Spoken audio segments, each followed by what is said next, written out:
सोडून तुलाज मातीला तू जाग उधाणू दे आज उरी.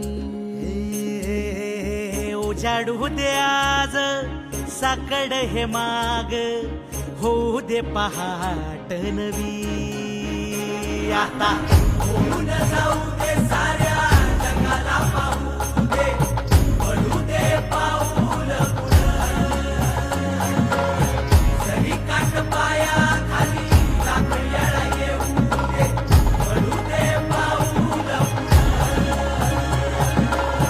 मोठी लढाई र लढू मातीसाठी र गड्या मनगटाच जोर लावून